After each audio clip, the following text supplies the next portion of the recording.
Oh my god, this is bringing me, this is healing something inside of me. Oh my god, I highly recommend making one for yourself.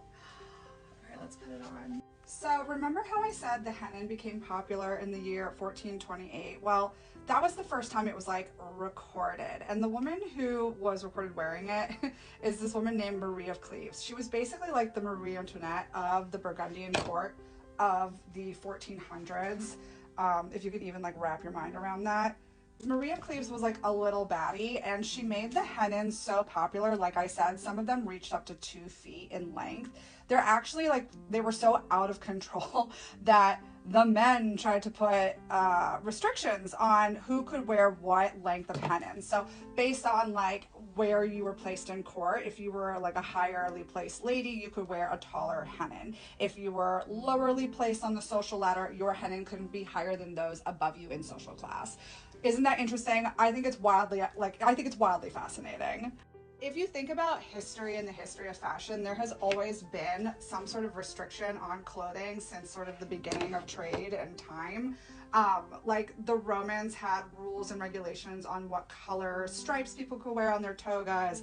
Cut to, you know, this time period, the medieval ages, there were rules on how tall your hennin could be based off your social class. Or don't be shy, really get in there and decorate your hennin. Like I said, these were extravagant parts of fashion, and you're the pretty princess, so make your dreams come true, all right?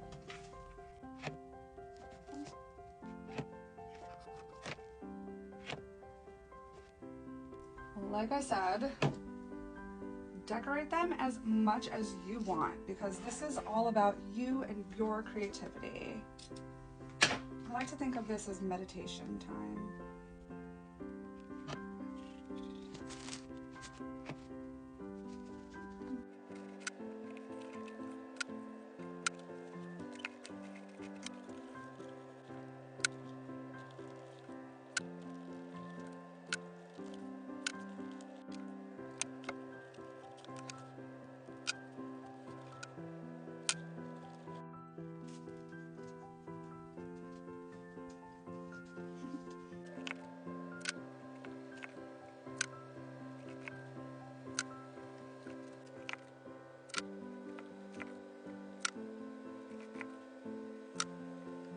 Because my dress is super sparkly, look at that glitter, I'm gonna add some rhinestones to the hat as well, because none of this is historically accurate, but historically inspired, boo-boo.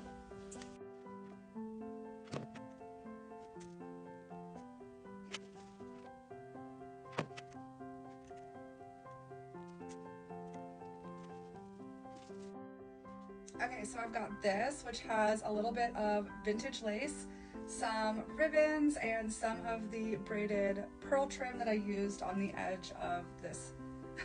So I'm gonna tie this off into a knot at the top, and that knot is actually gonna live on the inside of our crown. I also have this really pretty ribbon. It has like a frayed edge to it that I'm gonna cut with enough to do a really pretty bow under my chin. This is gonna be the chin strap that holds your hennin to your head. Okay, so you're gonna put your hat on how you wanna wear it. I think I'm gonna do mine so the ruffle shows.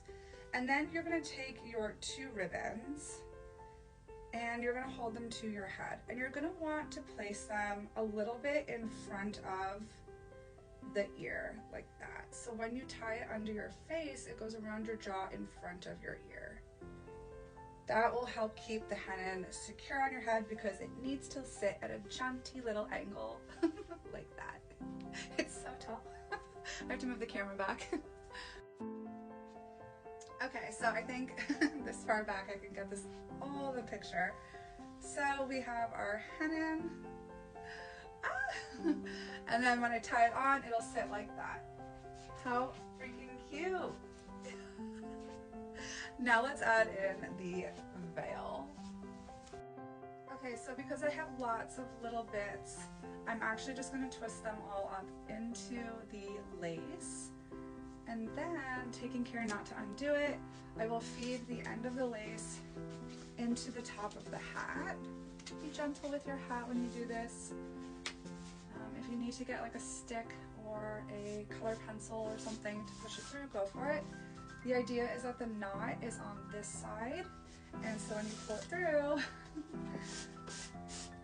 hopefully you can zhuzh it so you have a nice little veil plume.